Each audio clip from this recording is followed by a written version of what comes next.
As we move deeper into our multidimensionality, there is a natural curiosity expanding around the concepts of ascension, timelines, accessing higher states of consciousness, and increasing your vibration and frequency.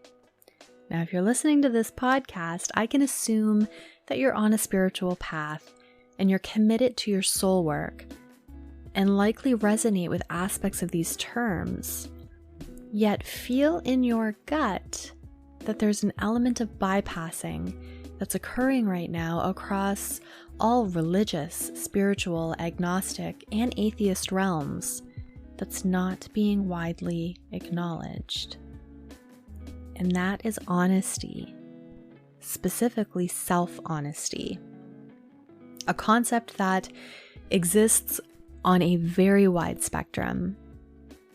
But it's my belief that you cannot reasonably create, connect to, and maintain your highest state of anything if you're not willing to be radically honest with yourself about the role you have assumed in your own life. So it begs a few questions. Are you willing to be honest about what behaviors, triggers, and beliefs are self-harming and by extension, harming others? Can you acknowledge and celebrate your talents, gifts, and successes in the absence of external validation? Do you know how to practice accessing a state of neutrality so you can witness and observe the answers before creating more layers of beliefs and judgments around them? Are you being guided or taking advice from places and spaces that feel more committed to a perceived way of being, almost like they are cultivating a righteous aesthetic, than embracing the beautiful messiness of expressing the soul through the human being? And finally, and this one is going to hurt, are you avoiding these levels of self-honesty because unconsciously, or consciously if you want to be really honest, there is a wounded part of your inner child that benefits from your own suffering because you receive attention and get your needs met as long as you're hurt and in pain.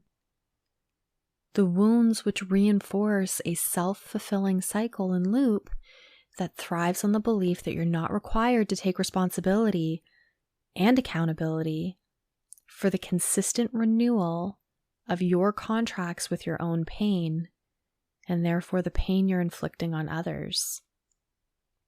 It's a big one because all of this inner child trauma and wounding that we're carrying is the micro expression of the macrocosmic frequency that we are in constant co-creation with.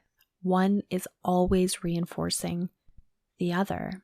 Now, until you come to terms with this unconscious part of yourself, you will always be looking outside and wondering why you're not seeing the results that you want. And another concept that comes up frequently in this space is that it's from my ancestors and I've inherited it. Like, dear God, please stop blaming the ancestors. Once you witness the cycle, you now have the ability to break it, and it is no longer their burden to bear. We need to move into a space where we are witnessing our ancestors as a reflection point and not a scapegoat for the continual bypassing of healing and taking responsibility for this pain. This is a very heavy topic, and I'm experiencing firsthand the weight of wading into this territory, both alone and with others.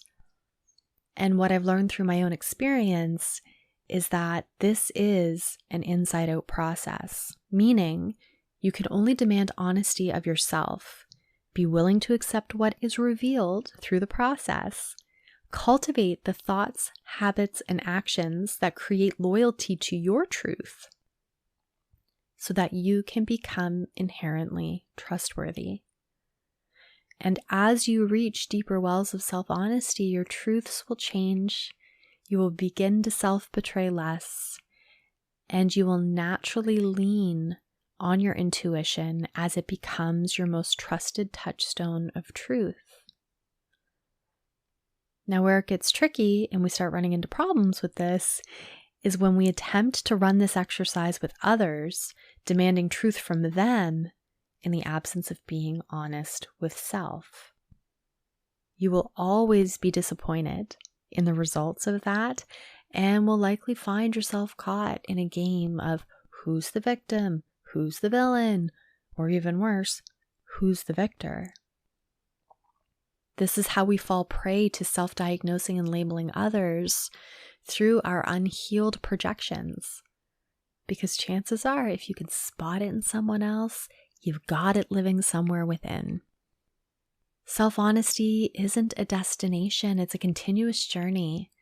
And it's about asking the tough questions, confronting uncomfortable truths, and turning attention inward before pointing fingers out. It's about growth, self-compassion, and ultimately creating a life that aligns with your highest and truest self.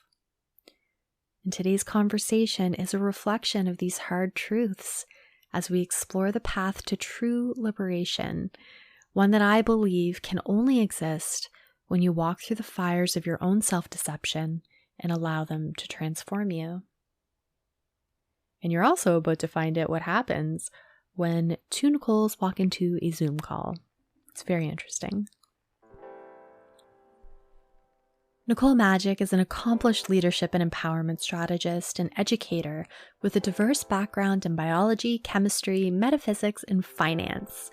She awakens your true potential by permanently erasing limiting beliefs and showing you how to live a life you deserve without compromising who you are or what you love. Nicole has appeared on various radio shows, local TV, as a keynote speaker for international conferences, and has even appeared on the Travel Channel for Greatest Mysteries Smithsonian, as well as Beyond the Unknown. She recently filmed with Jeff Hayes for Hacking Happiness, his documentary scheduled to be released in 2023.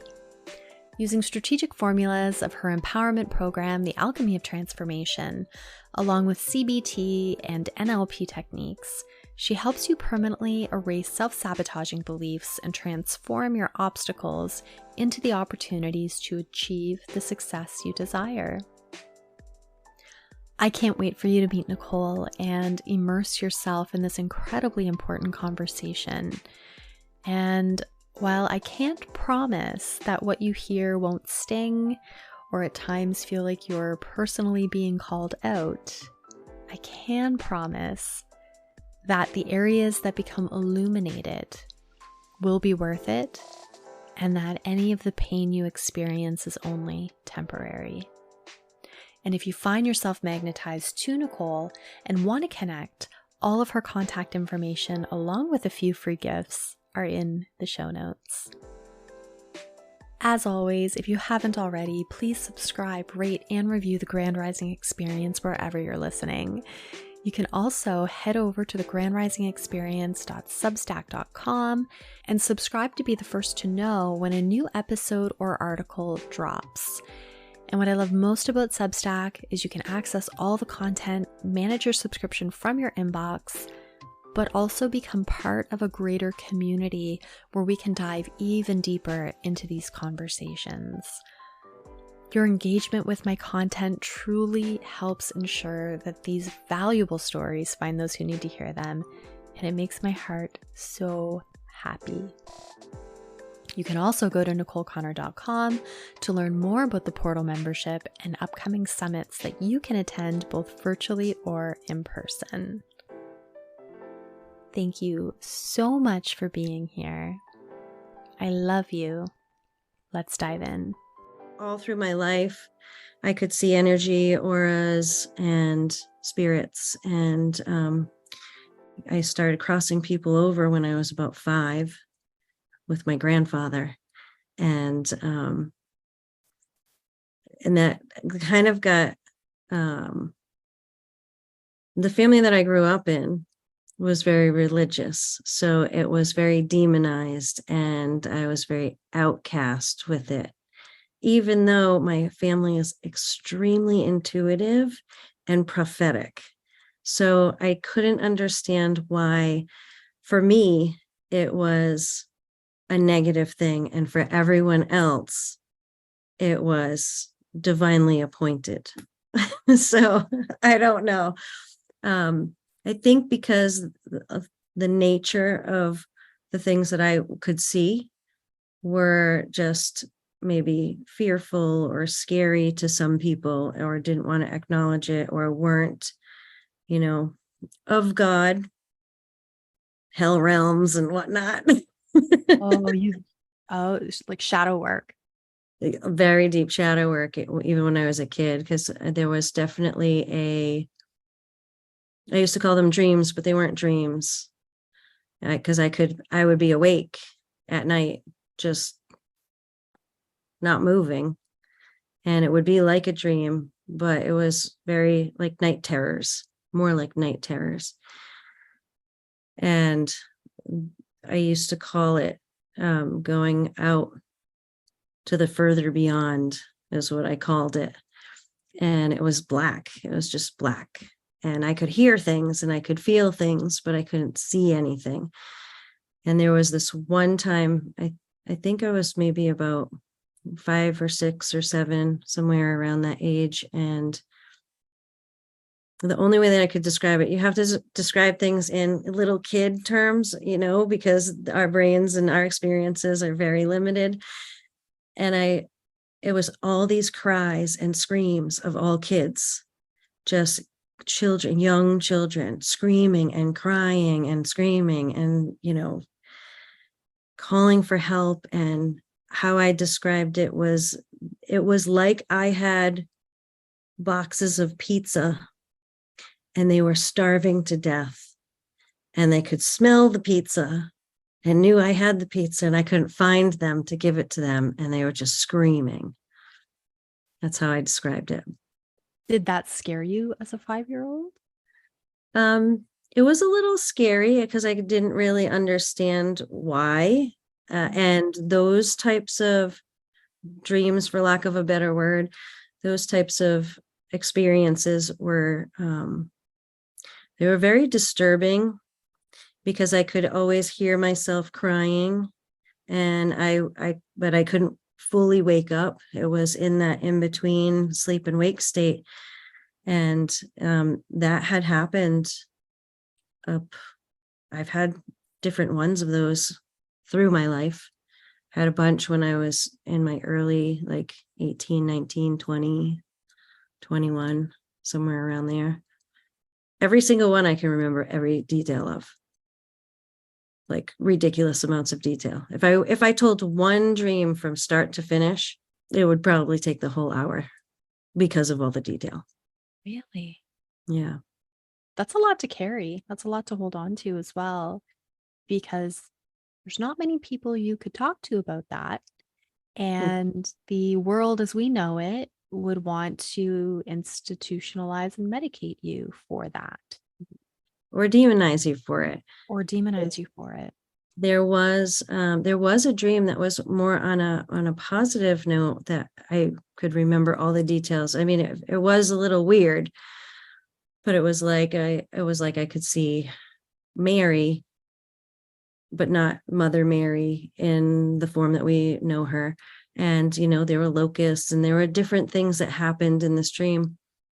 But at the same time, through all of the challenges and through all of the things, she was very calm and guiding. And, how I described her back then, I think I was maybe like 20 years old or something. And her energy was very fairy-like, but I knew she was Mary. It was very calming and soothing and protective. And I remembered I think it was my mom encouraged me to talk to the pastors of the church, at which point I was pretty much put into a category that wasn't so awesome. There was this dream that I had too, and it was black again. So this was like far into my adulthood, and it lasted almost 5 years, I'm going to say, almost every night, 5 years. And it started off it started off black, and then I could hear things and feel things. And it kept unfolding, little bits and pieces unfolded and unfolded and unfolded. It was very horrifying because I was basically bound on some slab, like, quartered, basically. It felt like there was almost this agreement that was made in this dream. And then all of a sudden, like, I was duped, and one's pulled one over on me. And then all of a sudden I would see like Baphomet, and I would be screaming and writhing and trying to get out of these embraces that were there, these cords or whatever they were. And there was like a man at each one of my extremities to like keep me held down. And that ended when I made a decision to move forward in full alignment with myself. So all of these dreams were guiding, and I didn't see it right away. So it was almost like when I started to analyze it and when I started making certain decisions, it just immediately disappeared. So now I understand it. And whenever anything happens, it's almost like entering into a hell realm to show you this is completely out of alignment. And the fact that over a 5-year period of time, the job that I had been in was a job that taught me a lot of great lessons, but it wasn't in alignment with who I was. And when I left that job and stepped fully into what I do now, everything sloughed off with that, amplified with what I do, and created a whole new path that has been like miracles after miracles in a positive way. So I wouldn't trade those things in, because they're like pieces of things that were just bits of information to say, hey, take a different path. Or what does this mean to you, right? So anybody that is experiencing night terrors out there, look at what is actually being shown to you for a positive change, because there's a change that needs to be made. And there's a commitment that needs to be made by you to yourself. That's my understanding through my experience anyway. I think that's really important to share, because we are shown a lot. If you're able to see and able to remember, we are shown a lot in our dream state. But it can be incredibly confusing, because it usually comes through like parables and allegories, and it doesn't really make sense to the logical mind. So did you find someone, or did anyone cross your path that was able to help you kind of start to make sense of this in the face of religious trauma, for lack of a better word, that you would have been facing inside of the church?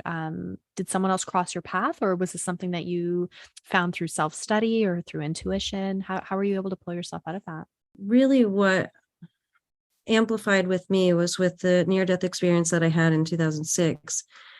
It amplified my visions, it amplified my healing facilitation, amplified everything, to the point where I was like, I went through maybe a little existential crisis with rediscovering like, what the heck is going on, and who the heck is this person now? Because it was definitely extremely profound, because I was in a very depressed state when the near-death experience happened, and I wanted out.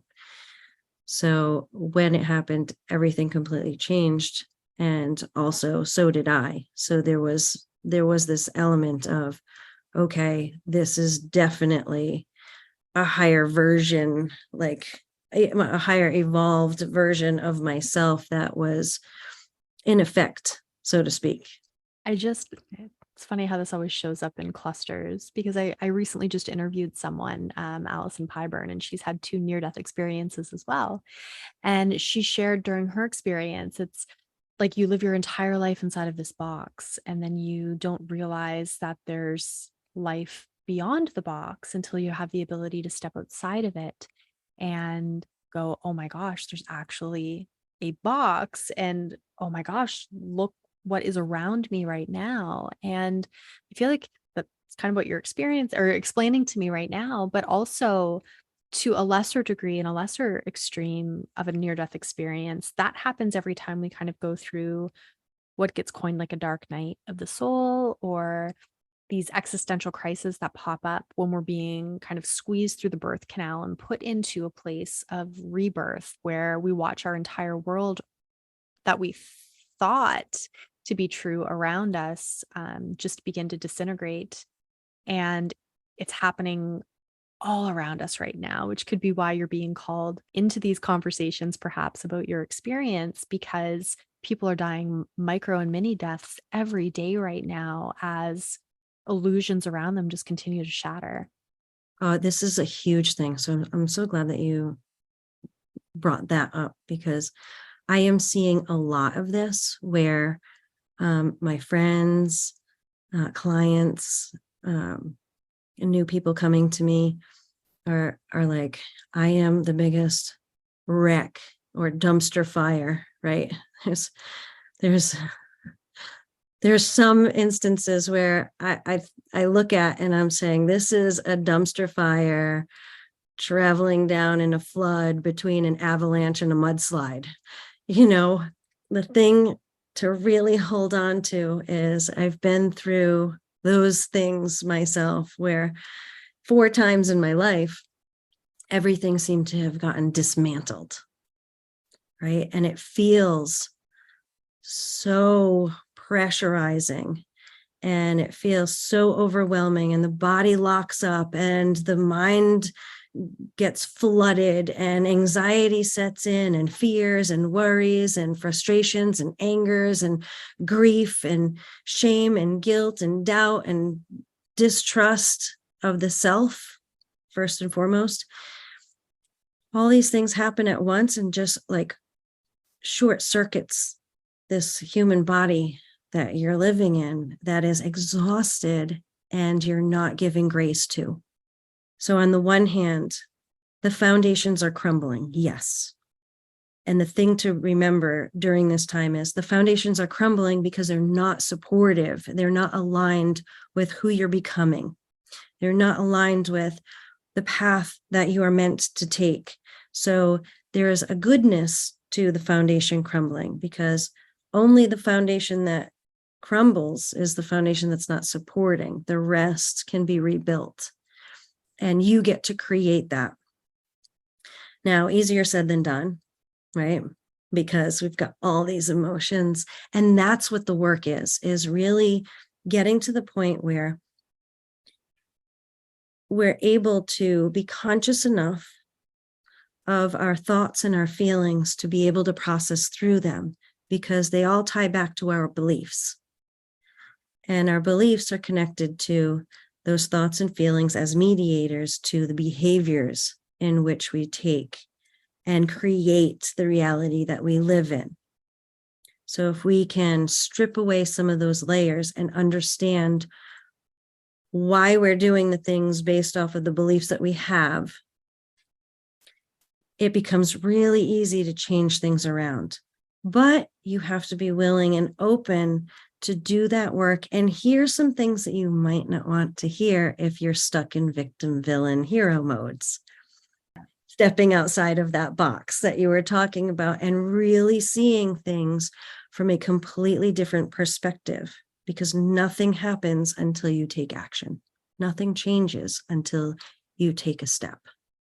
Absolutely. And everything exists on a spectrum as well. And we tend to, through the phases of our life, kind of volley between like this pendulum. Like, and it's for me, Yes. like neutrality is kind of in the middle. Like, can you find that space of neutrality where you're not necessarily charging things positively or negatively? Again, Yes. incredibly difficult to tap into because we have both a biological, physiological, mental, emotional, spiritual component to finding that um, kind of space, that center point within us that allows us to be able to tap into the space of neutrality that allows us to go, whoa, can I observe what's happening around me, not absorb it?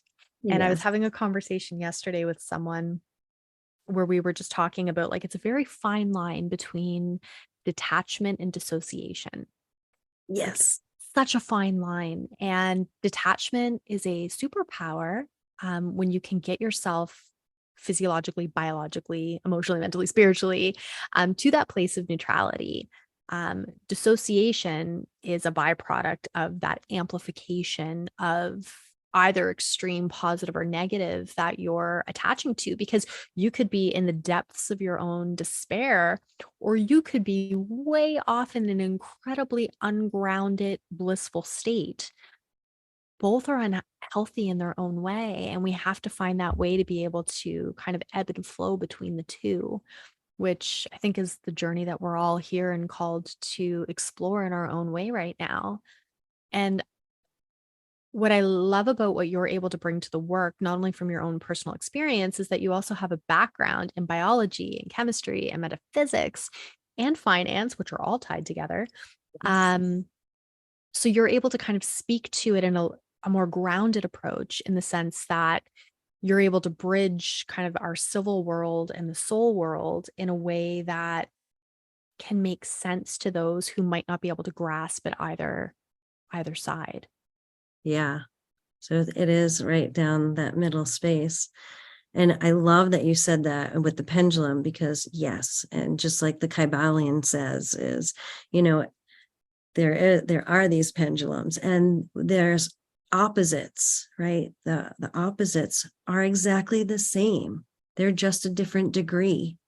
So it puts a new spin on when you can actually see it that way, when you look into the world and how divided everyone is in their own little spheres and realms and cliques and this and that and politics and all these things. When people take extreme sides, you're exactly the same. You're just a different degree. Hot or cold, the temperature, where does it actually get hot or cold, right? Same freaking thing. And when we look at it, is if you can keep that pendulum from swinging from like way out here to way over here, because the pendulum will swing as far to one side as it will to the other. And so if you feel like, and you want to keep your life in this place of feeling bipolar all the time, everything so awesome is always happening. And then as soon as something awesome happens, something horrible happens right after. And people adopt these beliefs that when something good happens, then something horrible of equal and opposite happens. And that's science too, right? Equal and opposite. For every action, there's an equal and opposite reaction. And if we do that because we live in this opposing dichotomy mindset world.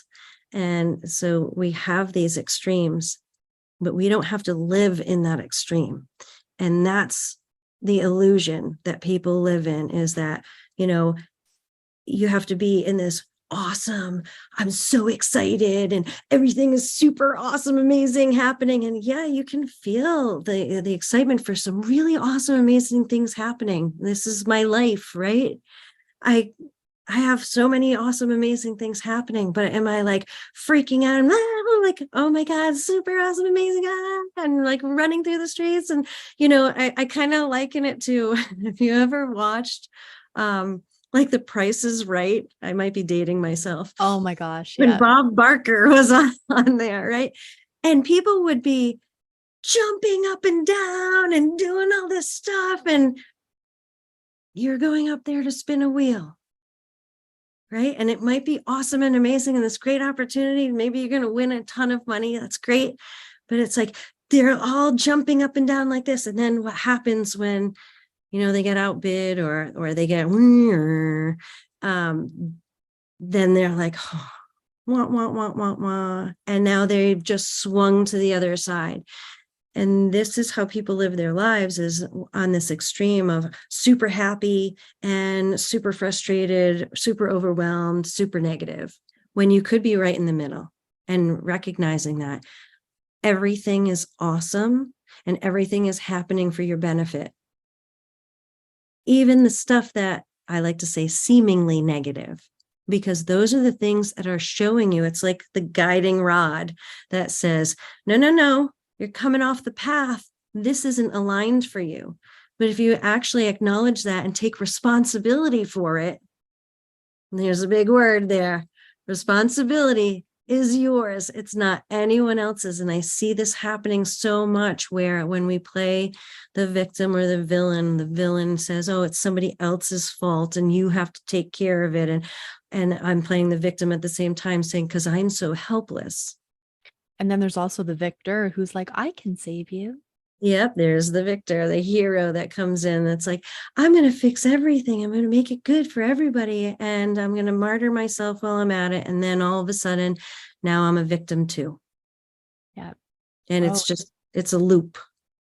It's a crazy loop. And it's funny that you say that, because as you were talking, what I was seeing in my mind was the loop of perspective, perception, and projection. And even in that pendulum swing from being ecstatic or incredibly depressed, that also happens within in terms of what we're projecting into the world versus how we're actually living our life when we look at perhaps online personas that are created, or the way we show up in front of different groups of people, the way we project ourselves versus how we truly feel and how our actions are actually aligning with who we say we are. So even that pendulum exists kind of within that realm that's a little less seen and far more insidious and harder to pinpoint. Absolutely. And especially if you're looking at it's outside of me, it's really not. And if you can look at it as every single person, it's very Freudian, right? Because Freud talked about dreams in a way that every single person in your dream is an aspect of you. Well, that's the same thing in reality. Your life is a reflection of what's going on inside of you. And if you look at it that way and you really kind of get real raw and realize some things within yourself, if you don't like something in your life, you have the ability to change it. How you change it is up to you. And, there can be really tough decisions that you have to make. And when you look at them and say, how can I take responsibility for this and do something different? Because as much as somebody else is a reflection of me in my life, I can look at if let's just take my kids, okay? And kids, they're learning. So they're creating their own reality too, based on their own beliefs. So when you look at a family unit, all of these people, whether it's a spouse or kids, a partner, you look at what's happening within yourself and you see a reflection in somebody else. And now they could be completely opposite or on the same, but still, remember, if we talked about opposites are the same, they're just a different degree. So it's just an emanation of something and a different aspect of it. So it's either the same or an inverse, which is still the same. Am I confusing anybody yet? Yeah, it's hard. It is, because it's a complex concept. And until you experience it and allow yourself to experience it, it seems really hard to understand. But when you are ready, it will click and it will make sense. And then all of a sudden, that light bulb goes off, all the dominoes start falling, the marbles are doing their thing. It's like that mousetrap game. And there you are. You've captured something. You've captured a piece of a truth, right? And there are only half truths because it's based on perspective. My entire life changed the moment I decided that nothing was going to change unless I did. And I was the common denominator of my life. So I could sit there and I could point fingers at all of these external factors, but I was the only one that was showing up in all of it. So what was I contributing to that? How was I moving through this world? And why was this kind of element of chaos and crash constantly showing up, based on how I was showing up in those situations? So I love that you talk about self accountability and self responsibility, because I don't think we have anything without that. And I often say, like, before you rise, you have to halt. So not only is halt like a temporary suspension, but for me, it stands for honesty, acceptance, loyalty, and trust. And it's like this ladder that you have to climb in order to be able to get to that unyielding, unshakable self trust that ensures that you, first and foremost, can be honest enough with yourself in any situation to hold yourself responsible and accountable for everything that's showing up, to be able to accept what's showing up on that basis and go, okay, well, can't change the past. This is where I'm at right now. What is it showing me? What can I learn from it? How do I move forward? To build that sense of internal loyalty, that ensures that you're going to move in right action based on what you've learned, that you're not going to continue to self betray and leak your energy and power to the people, places, and things that are not in your greatest, highest good, so that you can learn to trust yourself, because you can't trust anyone outside of yourself until you trust yourself. So it becomes this really interesting kind of self fulfilling prophecy and loop that you end up in, but it fundamentally changes your life.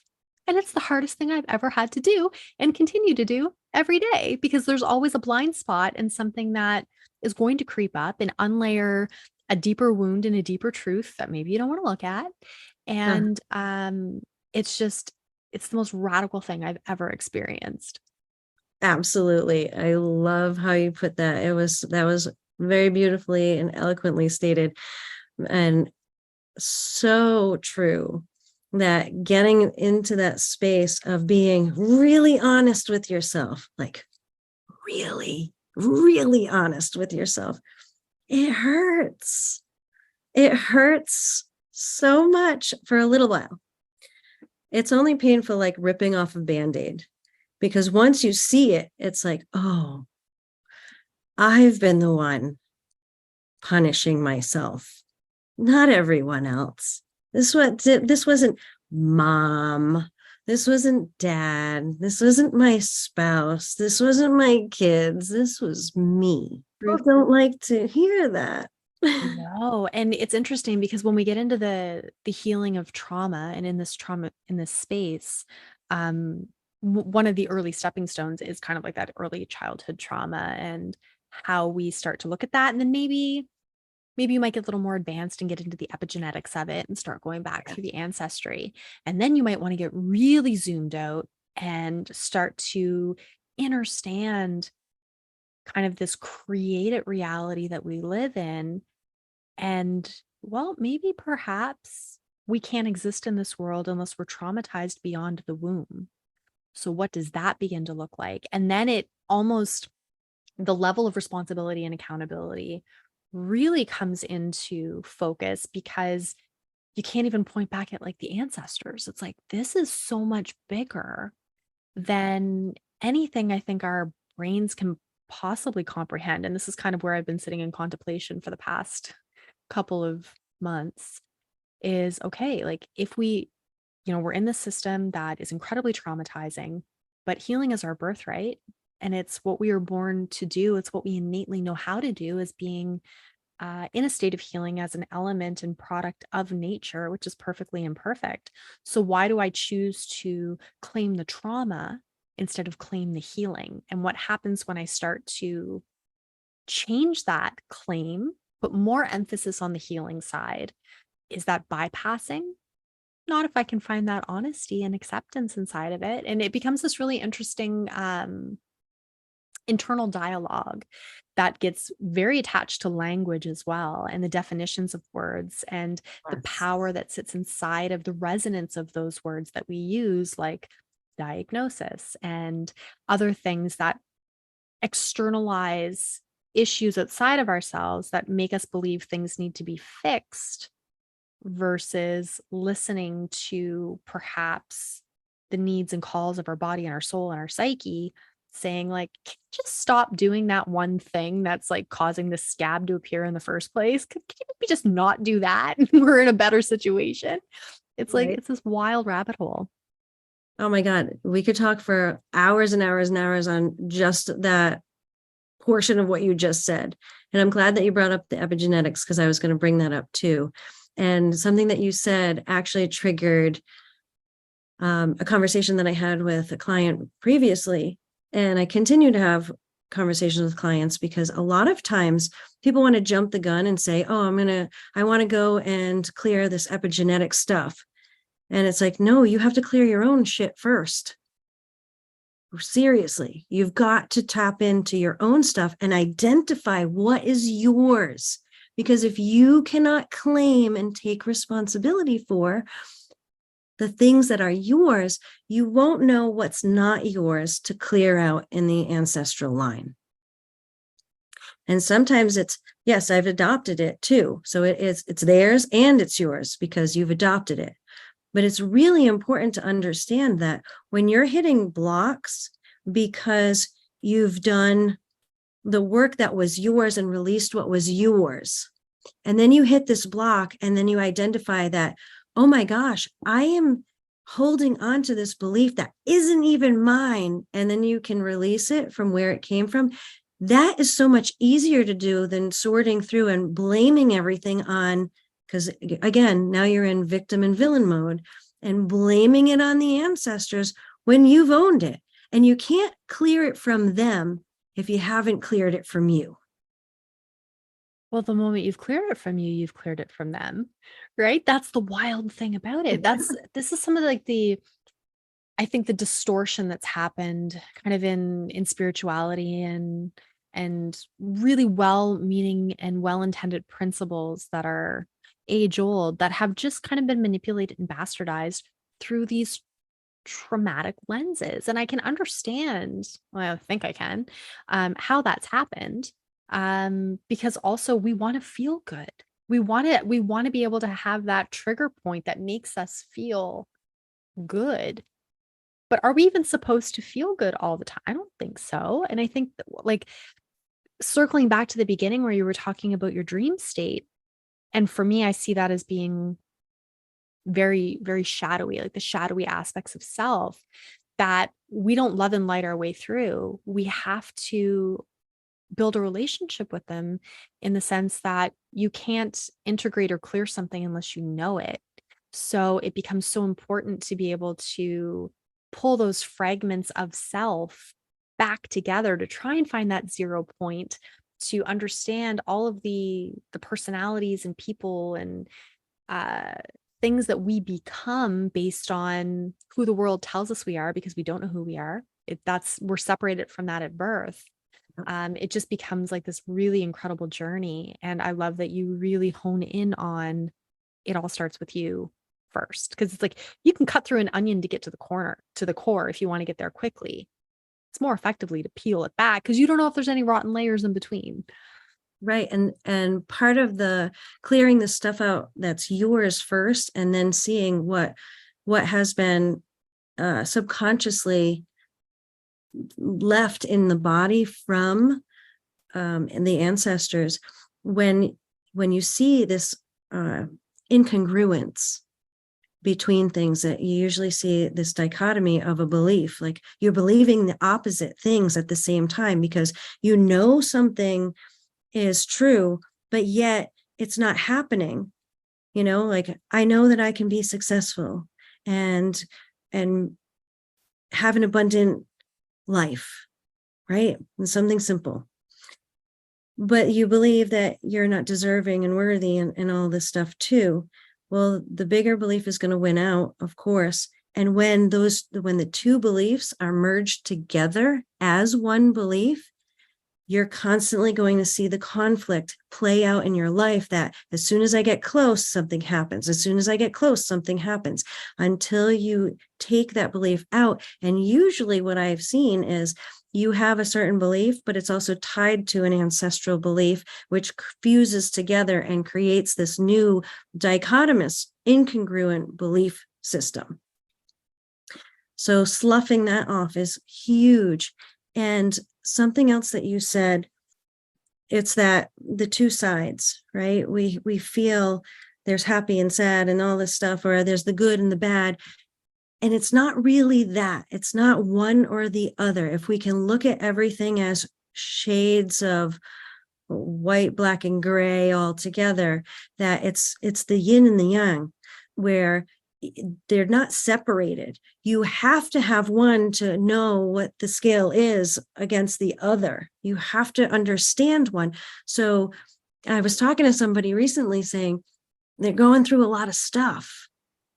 And when you're going through all this stuff, like, why does it have to be this way? Right? Why can't it just be okay? Or why couldn't I have met this person when everything was all smoothed out? Let's take that example. Okay. And this is a great one where two people get put together and they maybe don't want to get put together because they've got their own stuff going on. And then what happens is one person wants to smooth all the stuff out, but let's say the other person has already been there, done that, knows exactly what that other person's going to be going through. And that person can be a light, a guide, a comfort, something positive in that person's life. And they're resisting it by pushing away, resisting because they have a belief that they're not worthy of it or deserving of it. Yet, in that embrace, they can learn the lessons so much faster and unravel the negativity that is being created in their life. And maybe put the boundaries in place that need to be put into place and hold those because they have somebody that's a rock, a light, that guide, the mentor. They've done it and can say, this is what worked for me. So they're not alone. And they don't have to feel like they have to do everything alone because maybe they're that hero, that martyr that takes care of everything for everybody. And at the same time, why would I meet this person who is, let's say it's a mate, right? It could be a best friend or a mate. Either one of those, pick one, whatever experience you might be having. And that person is there and you're sitting there saying, if you're the one who all this stuff is happening, you're sitting there saying, well, I don't want to burden this person with my stuff. And, they don't deserve this because, I'm just burdening them. And they're saying, I've done this and I can be that person because I needed somebody like this before. And maybe I did, or maybe I didn't have that, but I can get to be that person. So again, it's the yin and the yang, and you don't know what's on the other side. So whether it's a best friend or a mate, you've got a relationship that is creating unbreakable bonds by being there and understanding that somebody is there and showing you that you are worthy and deserving because they're there in support and love for you through all that junk that's there to show you a lesson and give you an opportunity to move forward in a completely different way instead of giving up and saying, I can't do this anymore and I just want to sleep forever, and giving into the despair. I think that's what's so tricky about relationships in general, whatever they are, whether they're intimate, platonic, work relationships. We are communal creatures that are designed to be in relationship and learn in relationship, good, bad, or ugly, or indifferent. That's what happens. And it goes back to the principle of the world's a mirror. But if you don't know how to give to yourself first, like you said, to be able to walk through those shadows and really understand the depths of your own being, if you can't do that, it becomes so incredibly hard to do it in relationship with others. But there are so many people right now that are doing it, and they're doing the work, and they have the capacity to sit there with others through those dark times. But it also takes a lot of discernment as well to make sure that you're entering into relationship with the right person and not trauma bonding with them as well when we're kind of having those conversations. But then also, that's still a learning lesson. And that's what gets so complex and nuanced about the human condition, is that we are always just in this constant state of learning across this spectrum of what it means to kind of be in alignment with self or not. And it's in those relationships where we find those kind of wobbly parts of ourselves and those jagged edges that need a little more refining. But you can't avoid the relationship either, or you're never going to know. You won't be able to see it. It's kind of like unity consciousness, where you hear a lot of like, oh, we're all one, unity, unity, unity. It's like, yeah, but you don't know that unless you know separation and duality. You can't know one without the other. You have to be able to experience both. And So at the same time. at the same that's the other thing. This is all held at the same time. It's concurrent. It's not consecutive. Right. And that is the kind of added layer to what it means to be human. Yeah. And let's go into some of that relationship stuff, because I can give a personal testimony about, you get into a relationship, and maybe that whole adage about sometimes a relationship is only meant for a season, right? Because it plays out what it needs to play out to show you the lesson, to say, okay, that was a step in the right direction, but not quite yet. There's more work to do here. So you have to make a decision. Do you stay in this and get held back again at this other level, even though you've moved in the right direction? The universe is constantly presenting things that, if you haven't made it there yet, kind of thing, there's lessons in the opportunities. So I've had to make really hard decisions in relationships where, okay, I love you. I love you so much, and I will love you to the end of time, but I love myself more. And I have to choose myself, because that's it. I choose myself because this is the person that I have to live with first and foremost. And I can't live to please somebody else or be there for somebody else that's not making me happy, because it's not somebody's responsibility to make me happy. It's mine. And when we get into that space of recognizing and stepping out of that, again, that hero or martyr mode where I have to fix this. You don't have to fix anything. Nobody needs to be fixed. Everybody's in their own space. It's their own journey. Two people who are lovers have each their own perception and mirror images of what's going on. And those lessons can be entirely different while they're still the same. And it doesn't always, that I'm choosing myself doesn't always sound as kind and beautiful and calm as you just presented. Sometimes it's messy, and sometimes it's angry. And again, that's the spectrum of lesson that we're being called into And to sometimes reveal. it's confusing and looping. Oh gosh, yes. Right? Because I've even been like in that position where other people externally for me are like, why are you in this? Why are you still here? Why are you still doing that?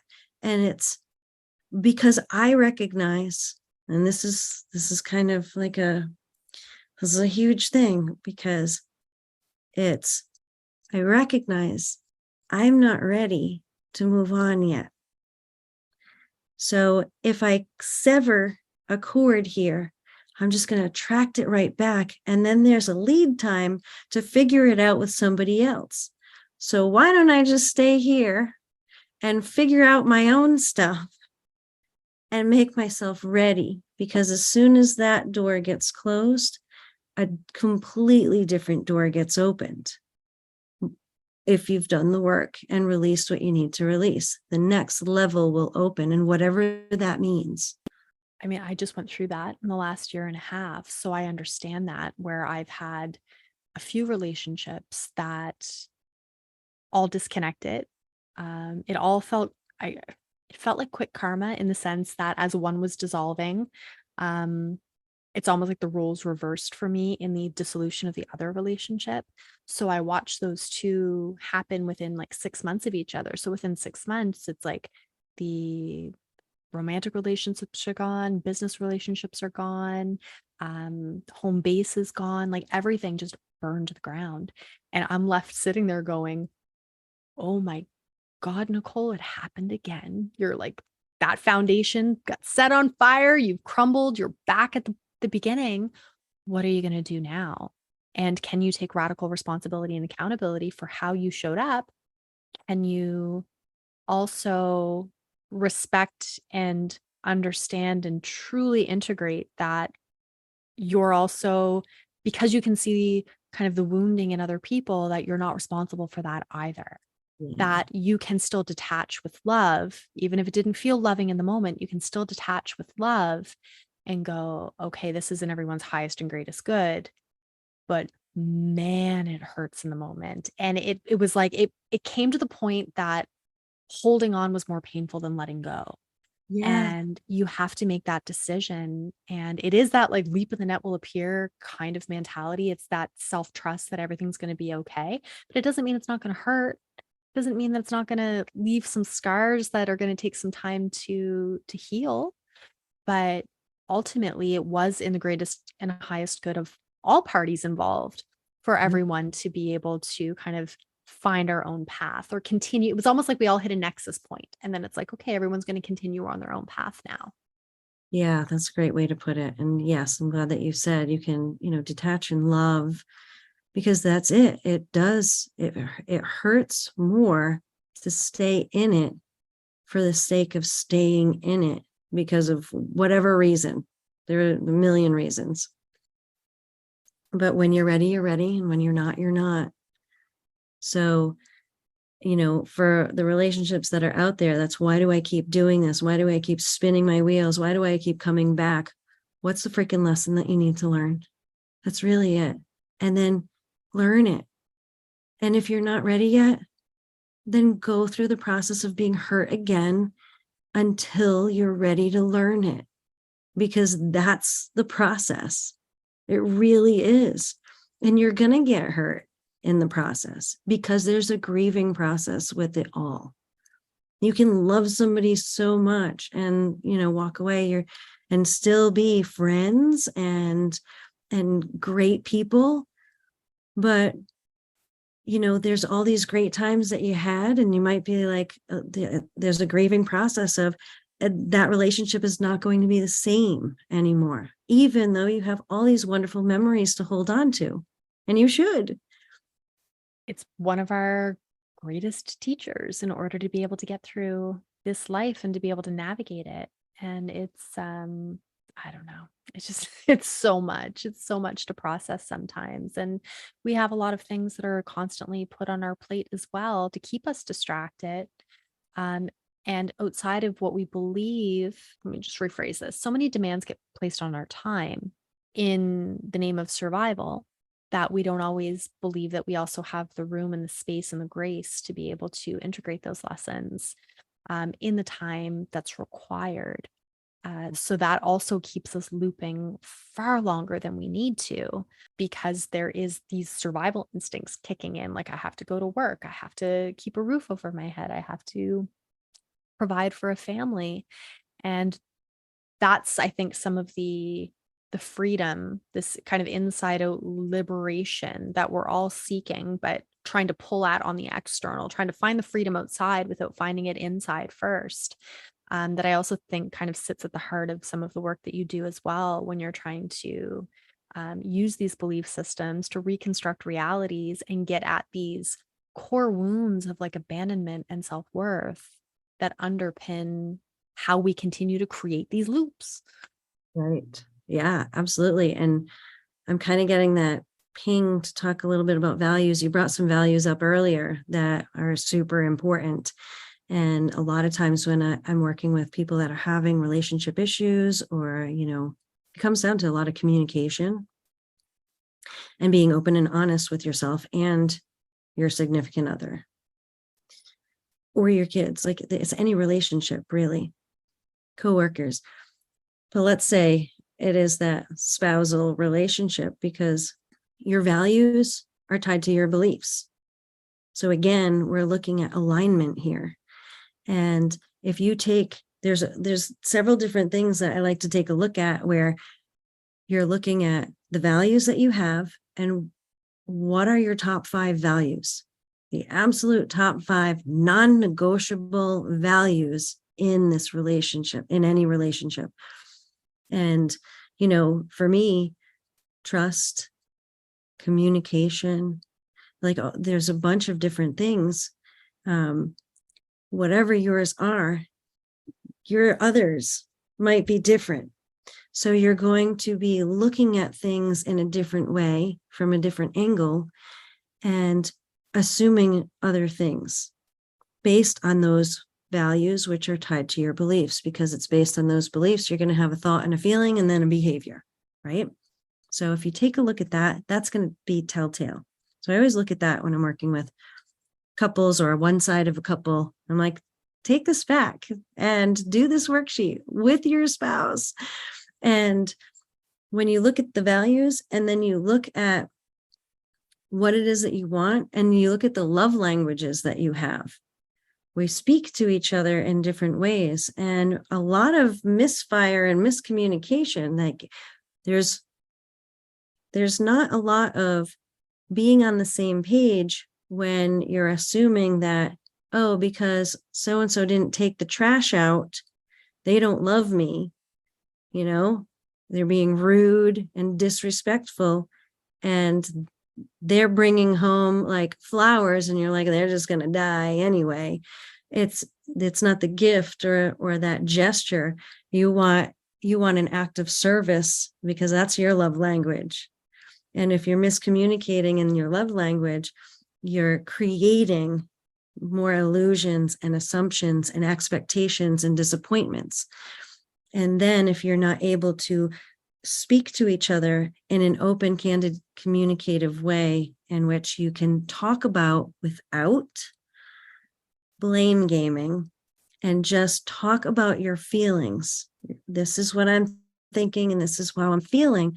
No one can argue with your feeling. How you feel is how you feel, right, wrong, or indifferent. It doesn't matter. How you feel is just an emotional state from a trigger. And if you can come to terms with that with your loved one, you can come to terms with how they can be of support and how you can openly communicate with each other and support a change. Because sometimes it's just that conversation of, when this happened, I had this thought and I had this feeling. This is how I felt. And then that person can say, well, that's farthest from what I meant by that. And I really meant this. Well, now you have the reality displayed right before you. And now you can change the belief that you were starting to create into the truth that is actually there. Assumption and presumptions are the root of everything, both internally within our relationships and even in the civil world. When you start getting into legal contracting, everything is literally based on assumption and presumption, and whether or not you are going to assume or presume correctly, and then how you act moving forward. And those are the agreements and the contracts that get signed, whether it's through our silence and acquiescence, because we're not speaking up and we're not making our needs known and we're not communicating, or a little more actively, where perhaps we're using our words, or we're getting into arguments, or we're stating our needs and they're still constantly being ignored sometimes. And it becomes this really interesting dance around communication and how clearly and concisely we can make those inner parts of our being known and receive the information whatever comes back to us, the feedback that we get through a perspective of observation, right? Because it's only when we can observe it and witness it that we can find that state of neutrality that we were talking about earlier and not necessarily charge it in one direction or the other. Yeah. You're still probably going to put a charge on. I don't think it's impossible, or completely possible. You're going to find it kind of swing a little bit, but you're going to notice that the speed at which the pendulum swings and the distance that it goes is going to get much smaller, and it becomes more of an ebb and a flow than a tidal wave or a tsunami, Yeah. to be able to enter into those spaces. And then the Absolutely. nervous system activation also starts to come down in tandem. Yeah, that's the best, because when people are like, how do you remain so calm in like massive crises? Well, it took a lot of work to get here, I'll say that. But there's also this thing where when you're able to process through your emotions, actually, the fun fact is you should be able to process through an emotion in 90 seconds or less. Fully process and release, 90 seconds or less. That makes sense from like a biological perspective. If you think of animals that are chased, like to be the next meal, like a predatory chase, they'll stop, they literally shake their body, and then they'll go back to eating an apple or something. Right. Yeah. Yeah, absolutely. So our humanness wants to hold on to all this stuff. And because our beliefs, you'll start ruminating, and all you're doing is reliving the episode over and over and over again. You're looping it and looping it and looping it. So you're just recreating it and reigniting it instead of releasing it, process and release.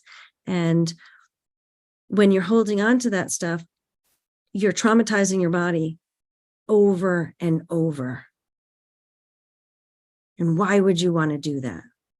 But I can't help it, right? And it's okay, well, why are you feeling this way?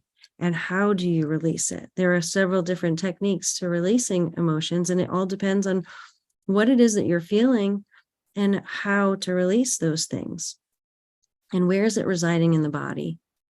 So, I mean, we could probably go on all day about something like that. I mean, where do I feel it in my body is probably the most important question I've ever asked myself at the Yes. early stages of my healing.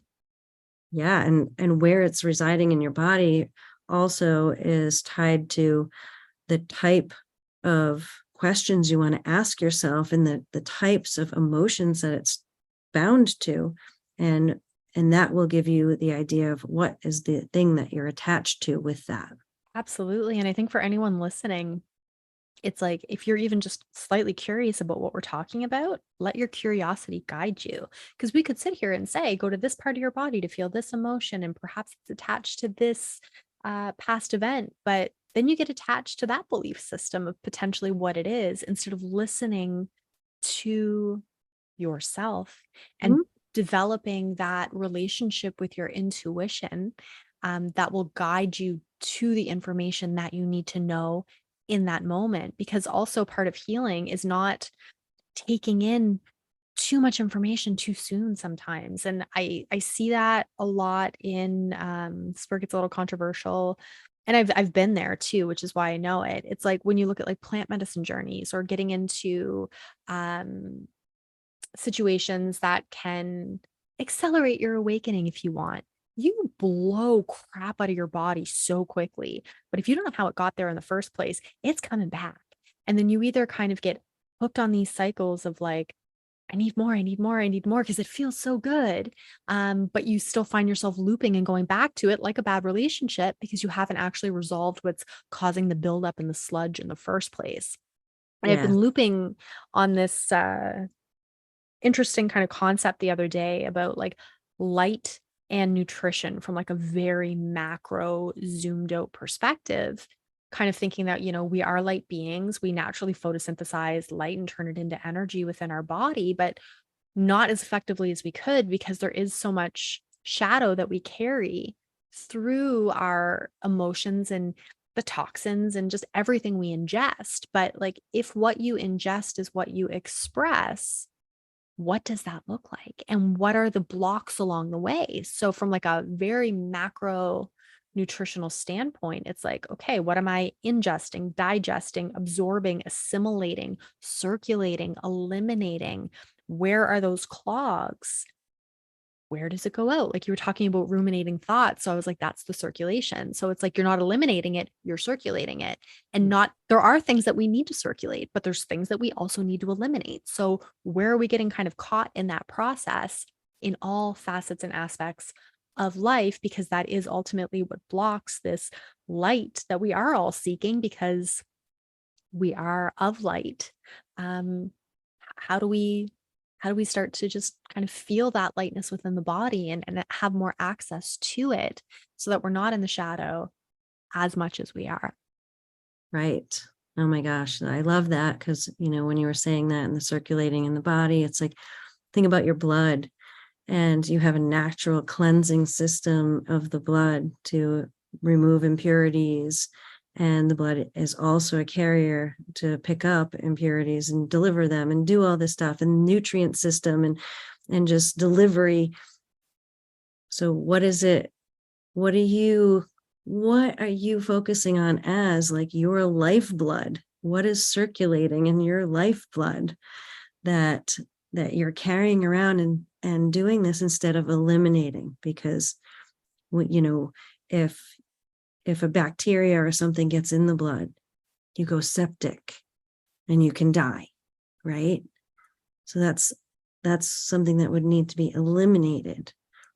And when the body's functioning to support yourself, it functions really well. And when it starts to break down, what happens? It's like a domino effect. So Exactly. So it's like, and again, like, what is the body looking for, and why are we not giving it to it? Right? yes, What are we outsourcing? This gets into like our beliefs around diagnosis and how we outsource the information that we could be taking within in all aspects. It's getting very meta, but it's kind of where my brain's been sitting for the past little while.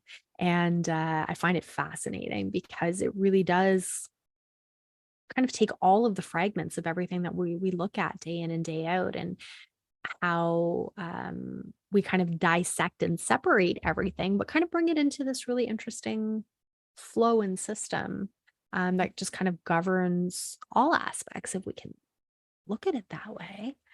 But it's, yeah, welcome to my brain. hence the as above, so below, as within, so without.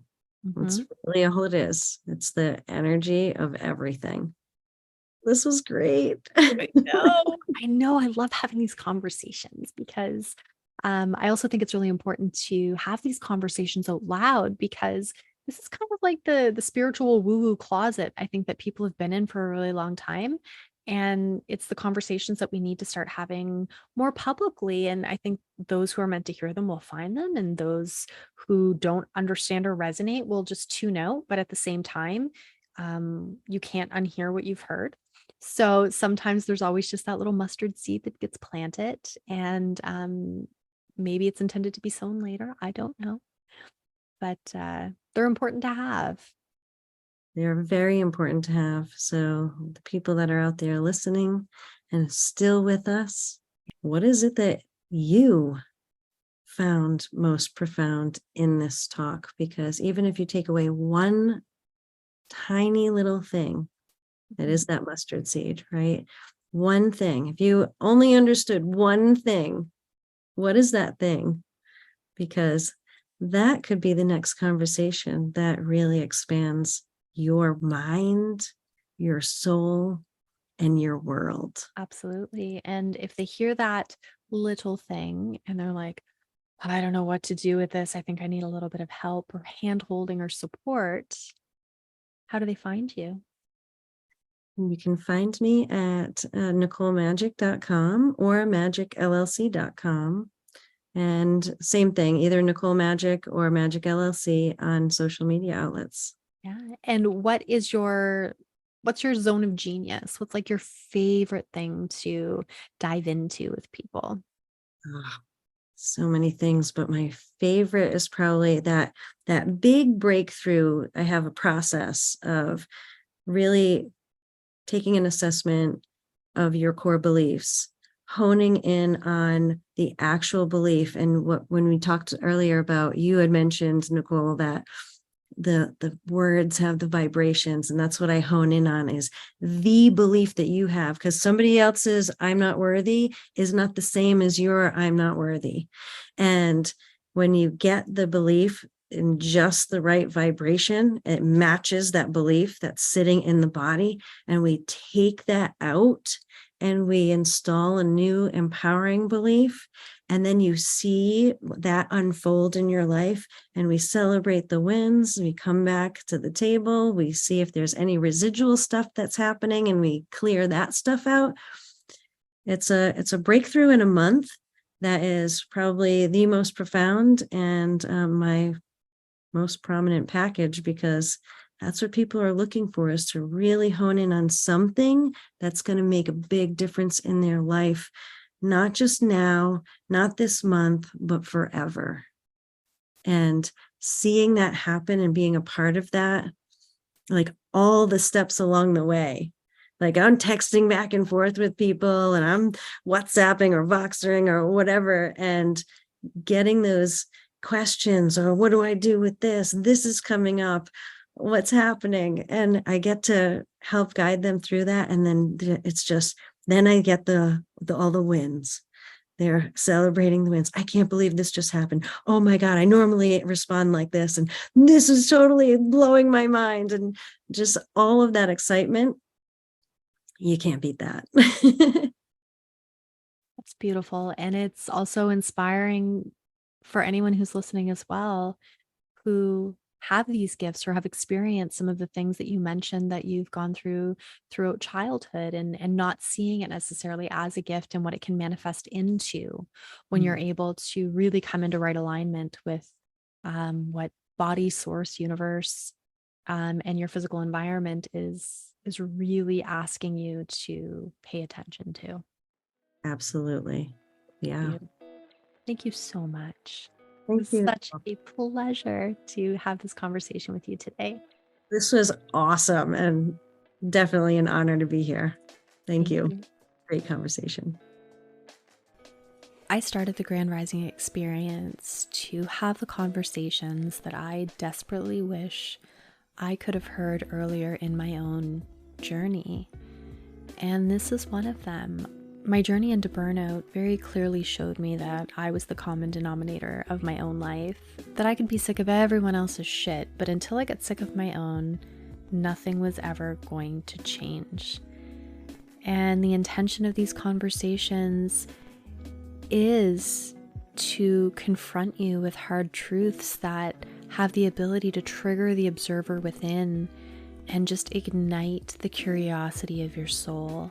Simply asking why and following that can have a profound impact on the trajectory of your life. So if you're still listening, I invite you to head over to grandrisingexperience.substack.com, where you can click the link in the show notes and join the conversation. Share with us your journey into your own hard truths and revelations that you've had to come to in order to be able to launch yourself and propel yourself forward. None of us are immune to these self-deceptions, and the sooner we can dissolve them and dissolve the shame that allows them to live, the sooner we will liberate not only ourselves, but everyone around us. Until next time, I love you.